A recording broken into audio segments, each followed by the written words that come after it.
from Fabulous Paper Emporium. Welcome to my channel. If you are new, I hope you are going to enjoy this video. Please look through. We have a catalog of, right now, I think over 100 videos that pertain to stamping and some card making 101. We really do focus on card making and albums and folios. But we do sometimes, delve into some other paper crafts. This time we are celebrating CRAFTSMAS in July. And so hopefully you have watched some previous videos. They are certainly in a playlist all to themselves, CRAFTSMAS in July 2022. And so hopefully you enjoy and you subscribe, because if we haven't already achieved this milestone, we are working our way to 500. I pre-recorded these videos so that I didn't have to kind of madly scramble afterwards. So, or day by day rather. So yeah, so if we've already hit the 500 milestone, then I will put a link in the description below and you can certainly go follow the steps to enter the giveaway. Anyhow, so for today we are doing tags. It's a simple thing, but certainly for those of us who like to go that extra mile for our for the ones that we love and the ones that we give gifts to, these tags are super simple to put together. They are not a huge paper waster in the sense that they're not the hugest tags, but really for a gift, you generally don't need like a massive tag. These measure 2 1/8 by 2 3/4. They are super simple. One 8.5 by 11 sheet of paper, cardstock, will give you 16 tags. You can't go wrong with that. So if you are very much into those small little touches, then this is definitely for you. I want to also give a shout out to May. This is, I got the inspiration for these tags from her. And so thank you so much for that. I am very appreciative. So I'm going to move on with how we get these beautiful tags done.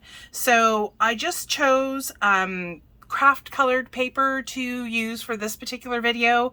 I generally go between black and craft, not using a whole lot of white, which I know seems kind of weird for Christmas, but I like the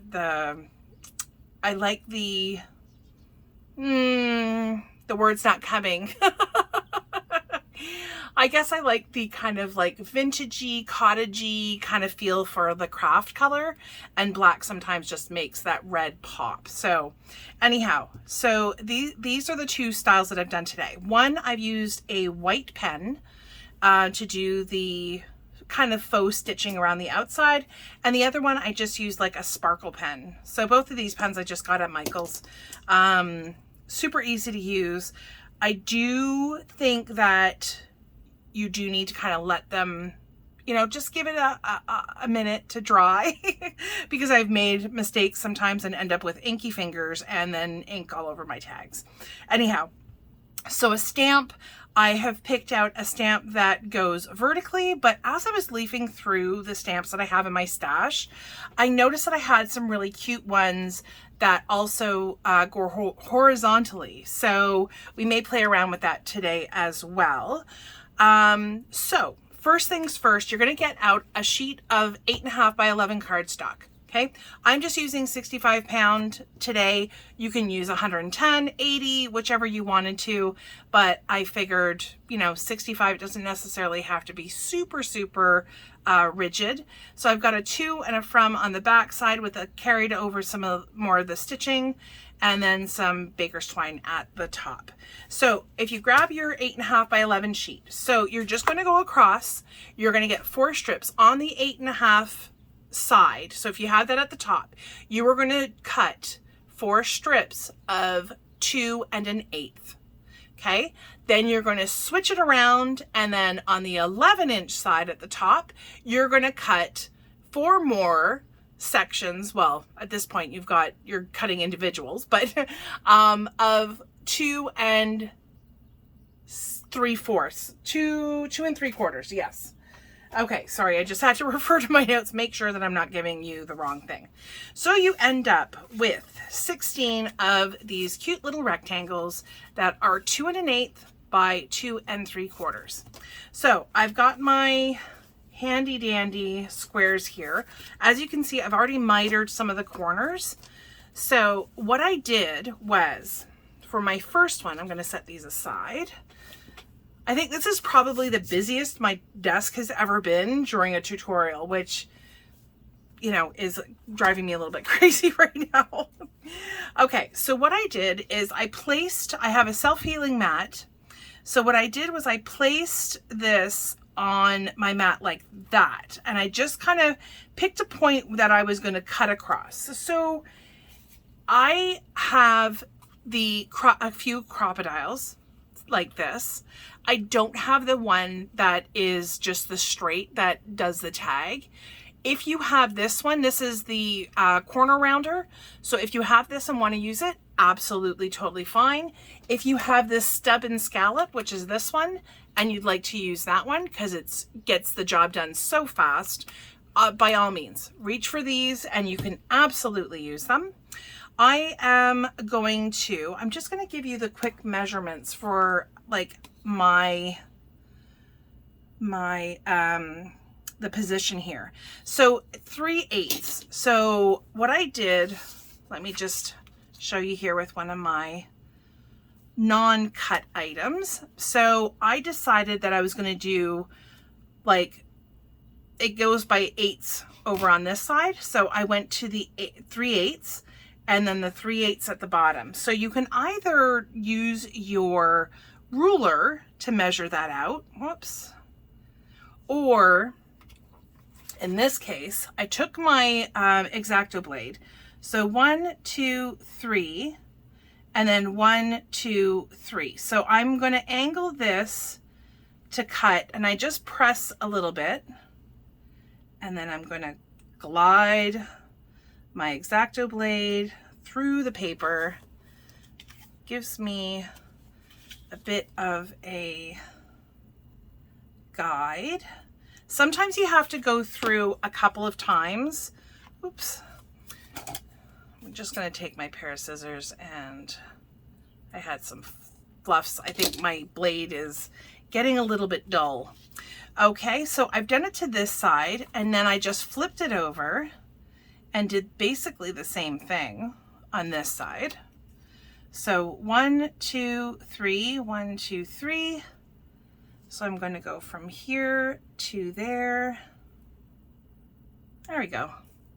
And I've got my tag done. Once you have one done, then the rest are pretty simple. So what I did was I would just put the piece that I need cut on the back. I go from the top, I tap it down on my work surface, and I just come in and take my scissors and cut. So really, you're just doing the one with the X-Acto blade. The rest of them, you can just use your scissors and cut away. So that's what I've done for this pile. Obviously, I've got these ones still to do, so I will get to those later. So once your cutting is done with the X-Acto blade, I'm going to come in and I'm going to do some of my inking. I'm going between this amazing red geranium. It's from Ranger in their archival ink. I've been doing that, and then part of me is still kind of wanting to go to the vintage photo, which, if you have followed my videos, is pretty much my go-to. But since we are in the festive mood currently, I'm going to do the red. So I'm going to go ahead, ink all of my edges. And what you are to save on time, if I am doing this, making the 16 tags that you have just cut, do everything all at once. I'm going to ink both sides since it is something that's going to be seen from both sides. Just going to finish this side. So I would do that all with all of my tags. Okay, so you're going to do each step and you're just going to do it all at the same time. I can't remember what that word is though. Like mass production, so production line. So you're just going to do one step, create all your tags, you're going to do all your cutting, you're going to do all your inking, and then the next step is to do our little stamp. So I've got my stamp platform all ready to go, my Misty, which I love for a few reasons. I've got it all set up. So if I wanted to, whoops, I hadn't realized that I got all this ink on there. The nice thing is that I've got it all set up.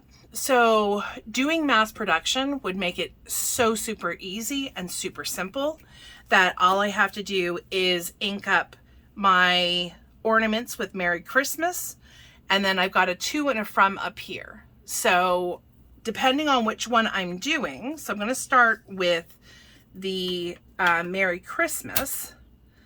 I'm going to put my what's this called? Magnet. I've got it really pushed down flush in that corner. And that way I already know that this is going to line up pretty much right in the middle, right where I want it, right where I've been kind of stamping it. So I'm going to go ahead, stamp up or ink up my stamp. Make sure I've got that inked up. I'm going to come over, press, make sure I've got good contact everywhere. But the nice thing about the Misty is that if I lifted it up and I see that the bottom of this ornament really hasn't been well inked, the impression didn't really come through that much, that as crisp as I'd like it, I can open my platform again, re-ink, close it up, and it's going to be in the same exact spot, and there we go.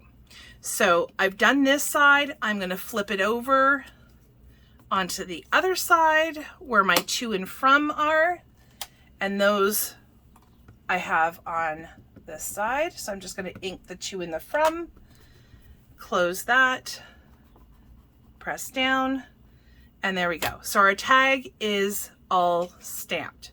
So really, really super handy to have. Okay, so now that we're done with that, I am going to set that aside. Come back in with my pen. So I like both. I really like the fact that there's a big difference between the white really stands out. So I think I'm going to do the white this time. I also added some white in the ornaments as well. I did the same thing with the glitter pen. The glitter pen is not quite as obvious. It's a little bit more subtle, but I do like the, like I said, I like the white, I think, a little bit better. So what I did here, again, another shout out to May. It's just genius. I don't know why I didn't think about this myself. So what I'm going to do is I start off, okay, really need to make sure. Okay, so I'm going to do a dot there on either corner. You can absolutely, if you want your stitching to be a little bit longer, but so one on either end, then I split it by putting a dot in the middle, and then I connect the two. So, and it works for the long side as well. So a dot in the middle, I've already got my dot at the top. I split the difference here, and then I'm going to split the difference on either end. So I put these dots between. You can again split the difference between each one of these, like so, and then do your dashes in between. So I was contemplating doing, and I might still do, some black ink with the vintage photo, and in which case I probably will use like a Sharpie or something like that to do my stitching, my faux stitching. This is such an easy way of just you know, a quick little embellishment that probably takes the most time out of all of these steps is to do the little stitching around the outside, but it just adds so much to your little tag. So I'm going to finish this up on the rest of the sides, including the bottom at the back, and then I will be right back.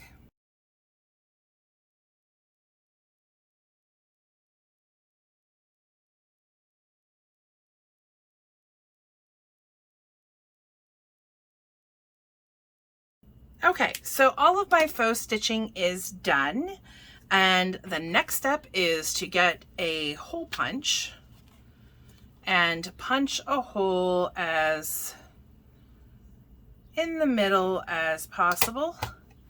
Not going too close to the top edge, because you don't want that to tear. I've cut myself some of this baker's twine. I think before I've called it butcher's twine. I don't know why, but anyways, I've got myself a length of baker's twine. It's about 8 inches long. And all I'm gonna do here is I'm gonna feed this through the hole, which is gonna be a little bit challenging because I find this hole isn't, you know, I don't want a huge hole. So I think it's a 1/8 punch, which is still pretty tiny. And then what I've done is, because the baker's twine does tend to fray a little bit more readily than some other threads, or you could also use seam binding if you have that. I don't have any seam binding. I don't think I've ever used it. One day. I'm trying to navigate the end, which is already fraying pretty badly, trying to get that in the hole so I can tie a little knot. And this way your fraying is not going to go past that knot. And I know it's a little, it's a small thing, but it certainly helps, I think, to keep it looking neat and tidy. So that's what I'm going to do to both ends, which I've done. And then I tie 2 knots to keep this put.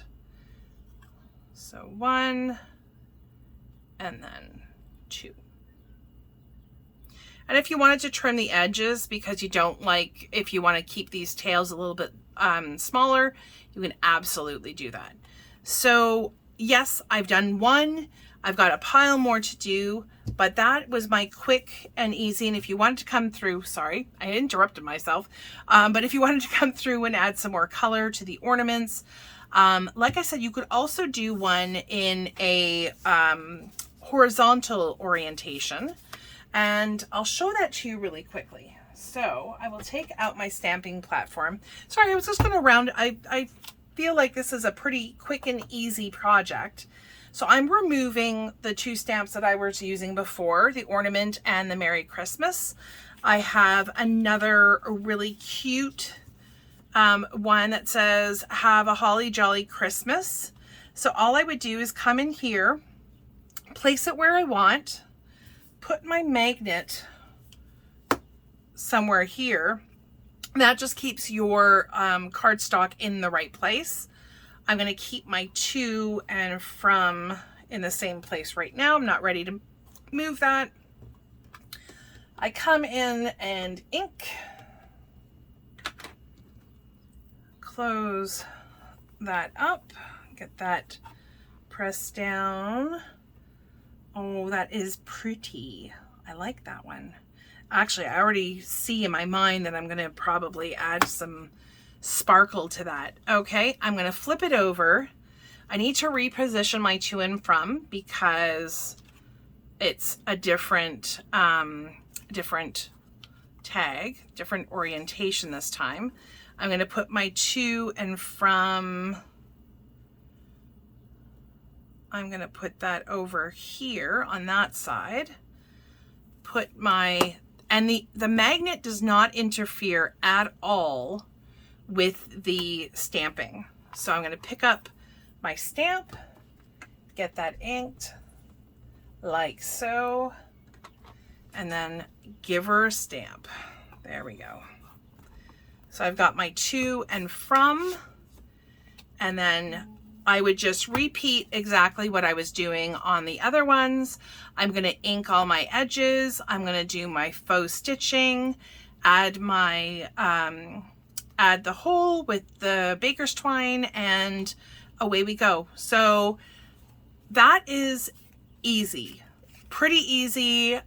It is because we've got it in a method where you can do every step for all 16, makes it super efficient that way. And if you had a lot to do, perhaps you can get the kids involved or friends, have like a craft night. You know, especially if you've got like friends that are also into crafting, if each person did a step, you could get a pile done in no time flat. Thank you so much for joining me today. I hope you've had a fabulous time. I know I have. If you've not already subscribed, you can hit that subscribe button at the bottom. The bell will notify you each and every time we have a new video, and we have lots coming up for Craftsmas in July. We go through right till July 25th, and that last project is not to be missed. Hopefully you have a fabulous rest of your day. Thanks for joining me. See you later. Bye.